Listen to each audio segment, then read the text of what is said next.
The metallic sound of the gates of the Santa Cruz Women's Penitentiary echoed in Sofia Viana's ears as a constant reminder of where her life had led her. At 27, she never imagined that her destiny would take her behind bars. The gray sky seemed to reflect the emptiness she felt as she walked down the cold corridor, escorted by two indifferent guards. Sofia wasn't like the other inmates. With piercing brown eyes and a posture that still held dignity, she carried the marks of a life that could have been different. The thin scar running from her left temple down to her chin told a story she preferred to forget. "Cell 217, announced the older guard, pushing Sofia into the small space where she would spend the next 5 years. "Your new home, college princess." In the corner of the cell, a woman with curly hair and marked skin watched curiously. "I'm Claudia," the woman said, not getting up from her bed. "What's your crime?" Sofia left her small bag of belongings on the floor and replied flatly, "Attempted homicide. I stabbed my ex-boyfriend."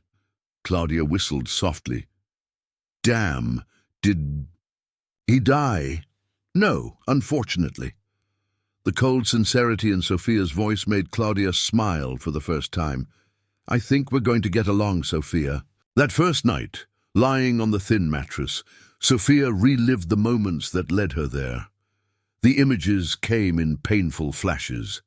The relationship that started as a dream with Ricardo, a respected prosecutor. The first subtle criticisms. The shoves. That became punches, the gradual isolation from friends and family. The day she finally reacted, the kitchen knife in her hands, the blood, the screams. And then the trial where no one believed the young woman from the outskirts against the exemplary prosecutor. The sentence that ignored the signs of abuse on her body. Her mother crying in the courtroom. The 5 years that now hung over her, head like a guillotine in slow motion. "The first night is always the worst," Claudia commented in the darkness, as if she could read Sofia's thoughts. "Tomorrow won't seem so bad." But for Sofia, each morning seemed worse than the last. The days dragged on in a suffocating routine. Waking up at 5:30 a.m., a bland breakfast, work in the laundry, lunch, an hour in the yard, more work, dinner, and finally returning to the cell. She kept herself distant from the other inmates, speaking only when necessary. In the cafeteria, during the second week, Sofia heard for the first time about the new chaplain who was coming. "They say he's young," commented an inmate with grey hair. "The last one was an old man who only knew how to talk about the hell that awaited us." "As if we weren't already in it," replied another, provoking bitter laughs. Sofia remained silent. Religion was just another institution that had failed her. The arrival of Father Mateus Oliveira at the penitentiary caused more commotion than Sofia expected. From the laundry window, she saw him cross the central courtyard, talking to Director Torres. He wasn't what she had imagined. Tall, with broad shoulders and confident steps, he seemed too young for the clerical collar. His striking face contrasted with the softness of the smile he offered to the inmates passing by. "That one won't last a month," commented Claudia, who worked beside Sofia. "The girls from Block C are already making bets." Sofia continued folding sheets. "It doesn't matter. They're all the same. They preach hope while the doors stay locked." The following week, during visiting hours, Sofia remained in the empty library. No one would come to see her. Her mother was too sick to make the trip, and her father, well, he was never really present. Absorbed in a worn-out copy of Crime and Punishment, she barely noticed when someone entered the room. Dostoevsky. An interesting choice. Sofia lifted her eyes to meet the gaze of the new priest. Up close, she noticed his eyes were a deep blue, almost grey, like the sky before a storm. "It's appropriate for the setting," she replied dryly, returning to her book. Father Mateus didn't walk away as she expected. Instead, he pulled up a chair and sat across from her. "A man gets used to everything, the bastard," he quoted. "One of the truest lines in the book, don't you think?" Sophia slowly closed the book, surprised by the priest's literary knowledge. "I prefer suffering is the only cause of consciousness." A brief smile lit up Matthäus's face. "Did you study literature?" "Law, for 2 years. Before—" She let the sentence die, gesturing vaguely to the walls around her. "What brought you here, Sophia, if you don't mind me asking?" The way he said her name, with genuine interest, disarmed her for a moment. "I do mind," she replied, standing up. "And you should know that confessions are for the chapel, Father." She left, leaving him alone with the abandoned book. But something in that brief encounter echoed in her mind for the rest of the day. The next morning, a notice on the bulletin board announced that Father Matthäus would start a literary study group in the library twice a week. Sophia told herself she wouldn't go. She didn't need spiritual charity wrapped in book discussions. Still, the following Wednesday, she found herself walking toward the library after her shift in the laundry. The group was small, just 5 inmates sitting in a semicircle, and Father Matthäus distributing copies of short stories by various authors. Sophia sat apart, watching. "Today we will discuss different perspectives on redemption," he announced, not pressuring Sophia to join the circle. "Not religious redemption necessarily, but human redemption. How do we reconcile with our mistakes?" For an hour, Sophia listened to the discussion, surprised by the priest's approach. He didn't preach, he questioned. He didn't offer easy answers, but provoked uncomfortable reflections, and occasionally he looked her way, as if he knew she was absorbing every word.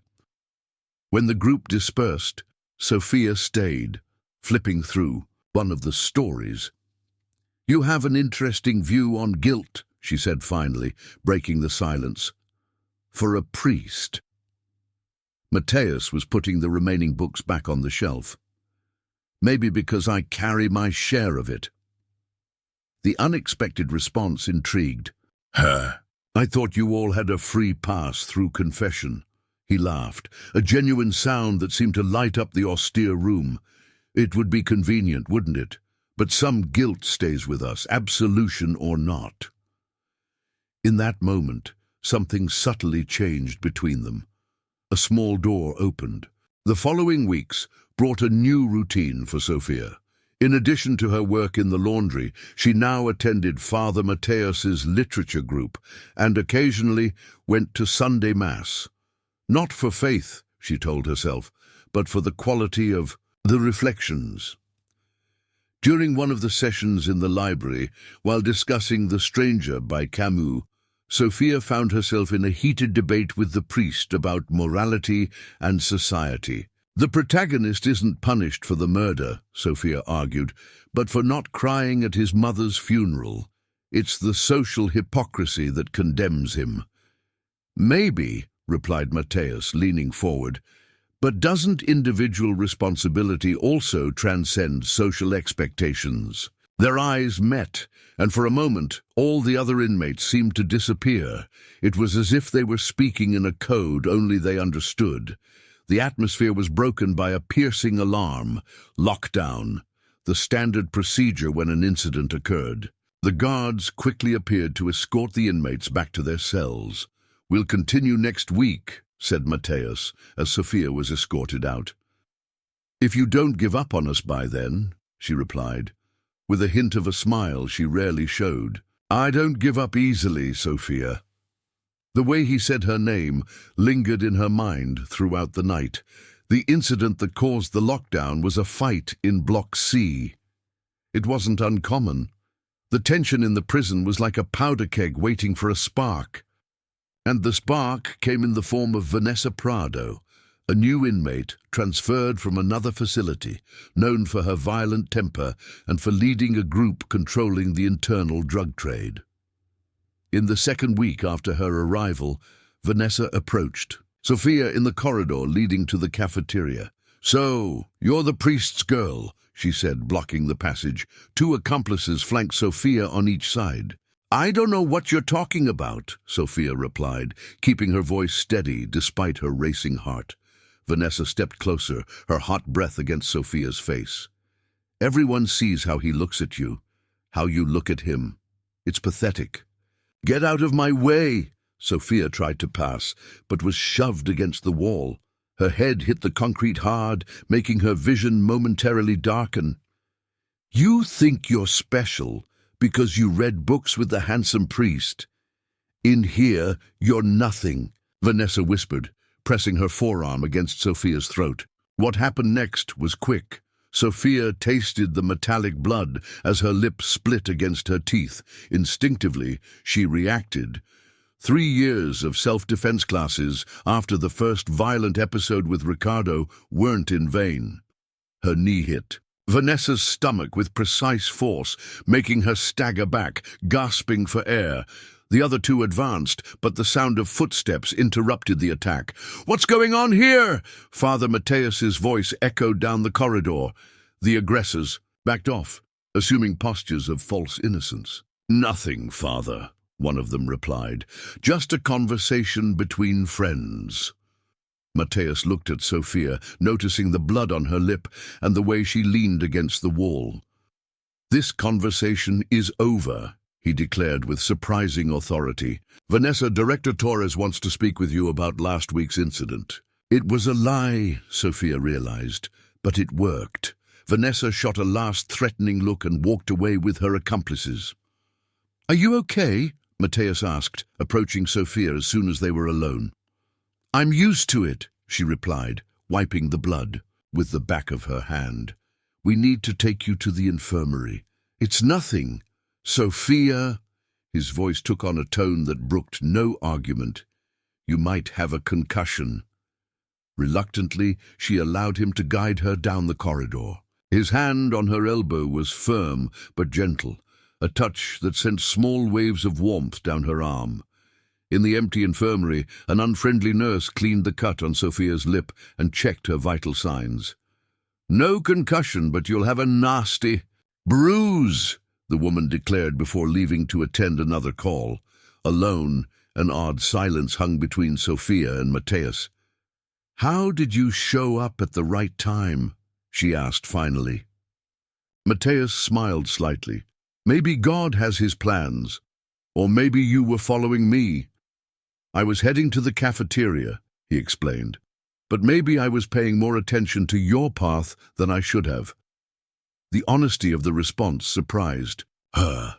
Sophia watched his face as he looked out the window, his defined profile, the stubble on his chin, the way a vein pulsed in his neck. He looked so human, so far from the distant image she had of religious figures.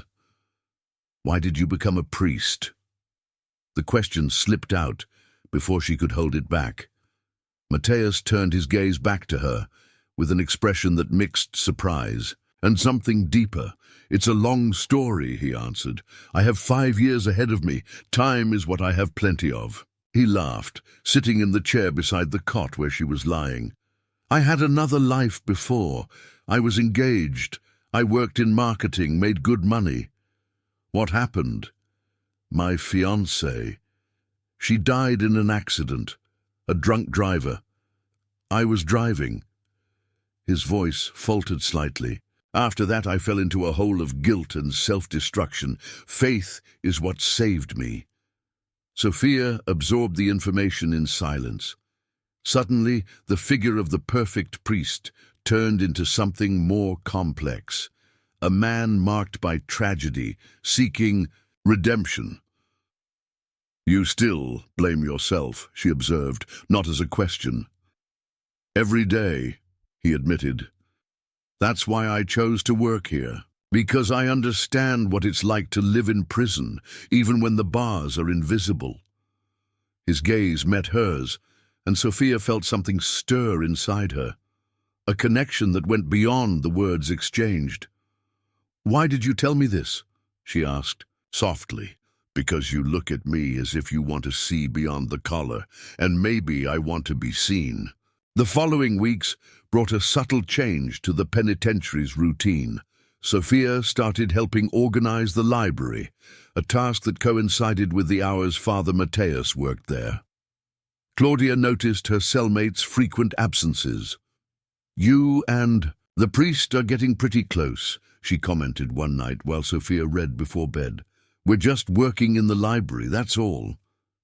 Claudia laughed, incredulous. "I know that look, Sophia. It's the same look I had when I met Marcus. And look where it got me." Sophia lowered her book, irritated. "It's not like that. He's a priest, for God's sake. And before anything else, he's a man. And you're more beautiful than you realize." Claudia's words stayed with Sophia, echoing in her mind as she organized books the next afternoon. She was alone in the library when Matthias appeared carrying a box of donations. "New acquisitions," he announced, placing the box on the table, "including a special gift for you." Sophia approached with curiosity. From the box, he pulled out a new copy of The Unbearable Lightness of Being.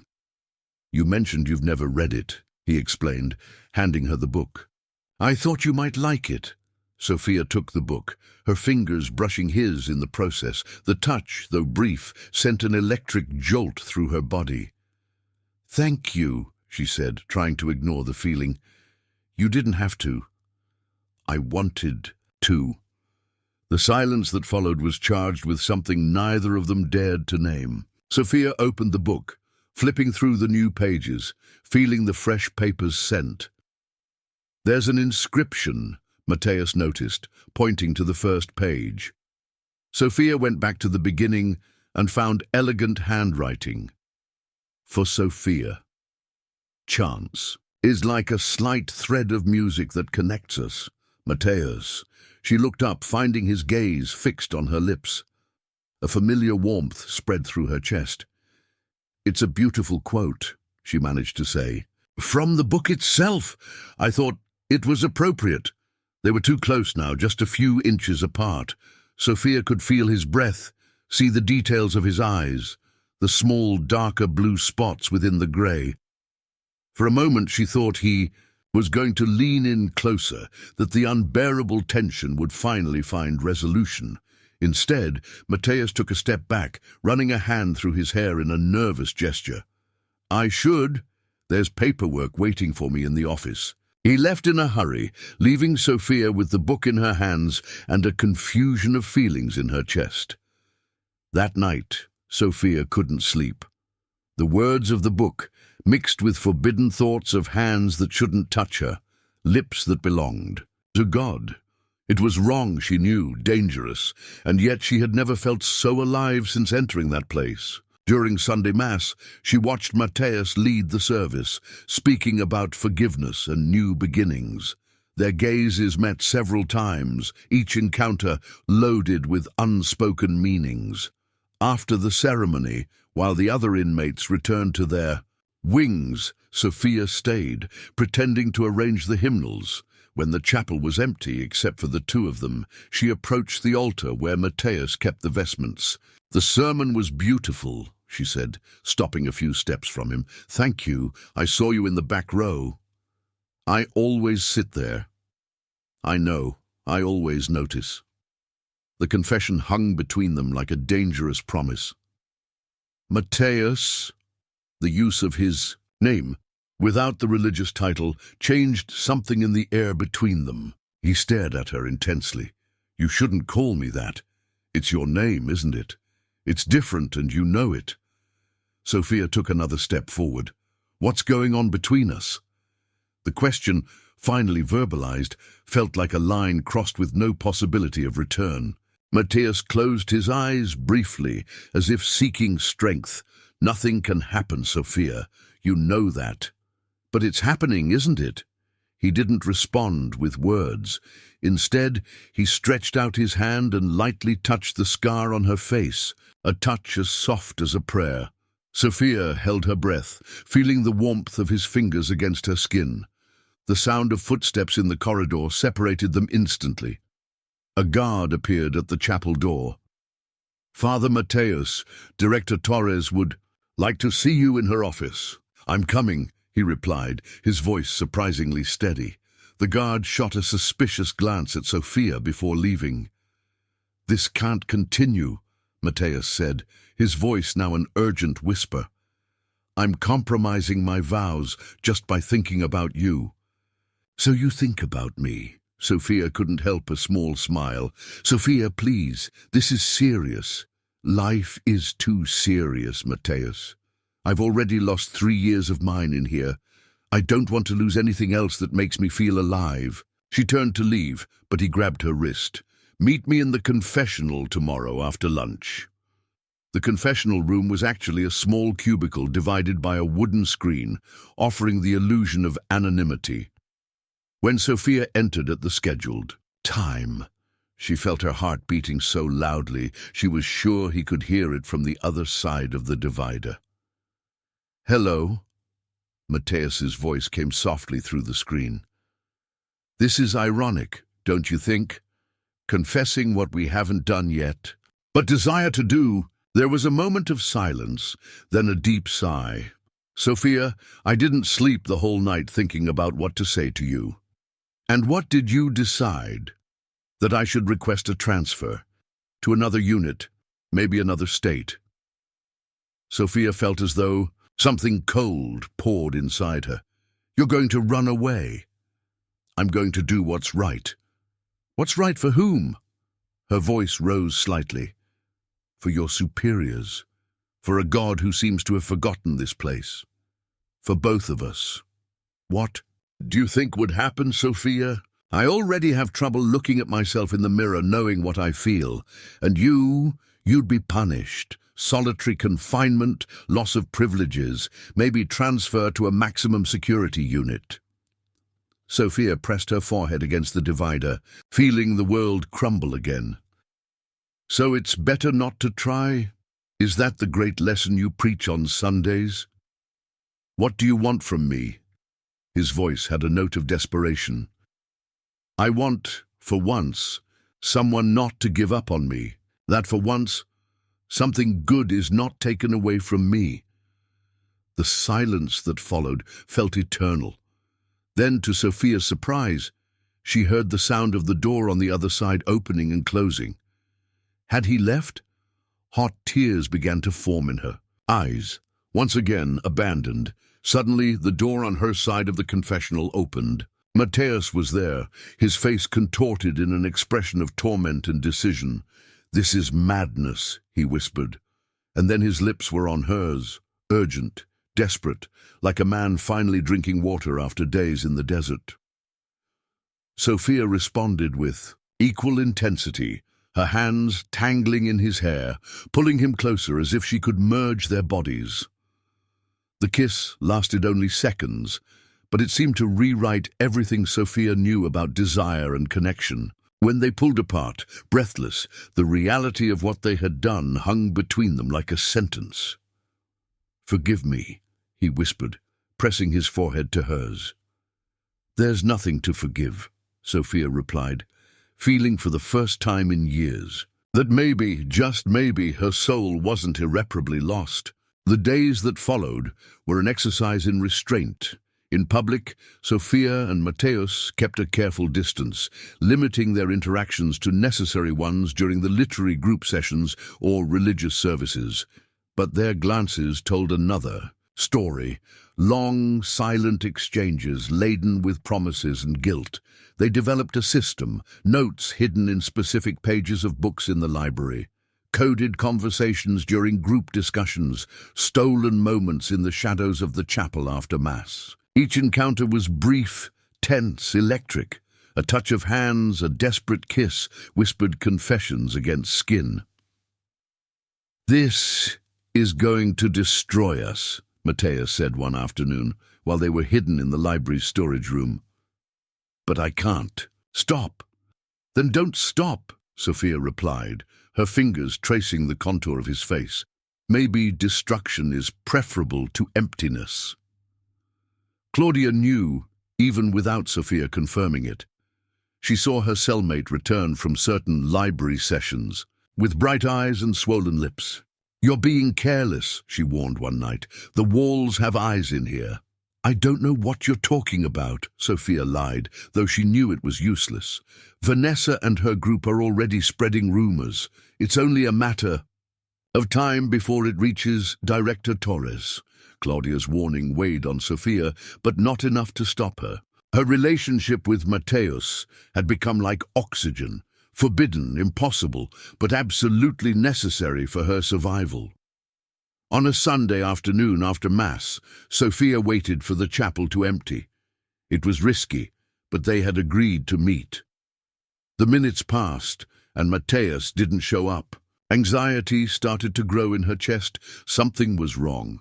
When she finally heard footsteps, they weren't his.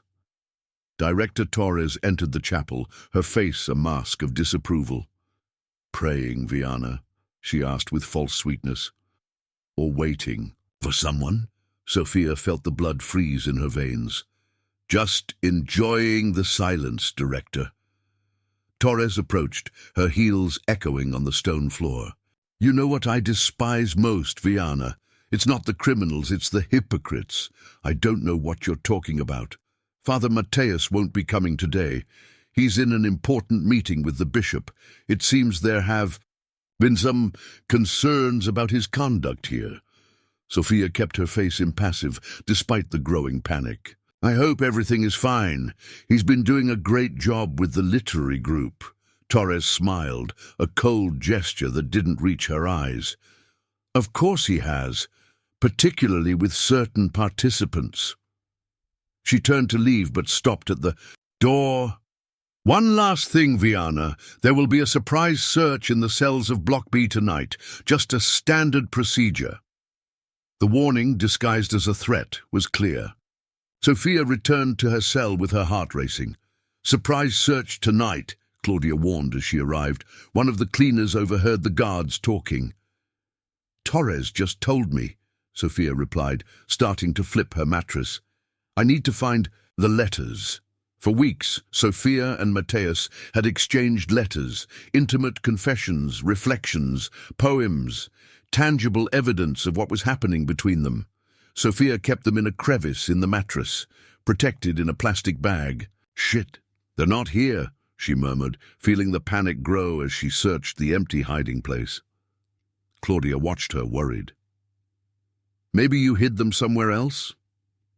"No, I always kept them here." Panic settled in completely now. "Someone took them," Claudia cursed under her breath. "Vanessa, it has to be her." Sophia sat on the bed, her head in her hands. "It's over. They have the evidence they needed." "Not necessarily." Claudia sat next to her. "I can take the blame." Sophia looked at her, shocked. "What?" "I can say the letters are mine. That I was having an affair with the priest.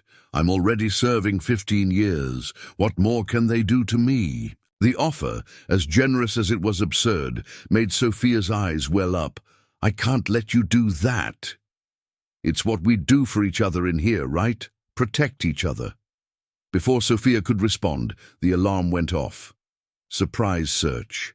The letters had disappeared, but she knew that this was only the beginning of the collapse to come. Sophia felt the weight of the stairs as she sat down. The air in the director's office seemed dense, almost suffocating. "Miss Viana," began Bishop Rodriguez, his calm voice contrasting with the severity of his expression, "it has come to our attention that you and Father Mateus have developed a relationship that crosses appropriate boundaries." Sophia kept her gaze steady, though her heart beat erratically. "I don't know what you're talking about."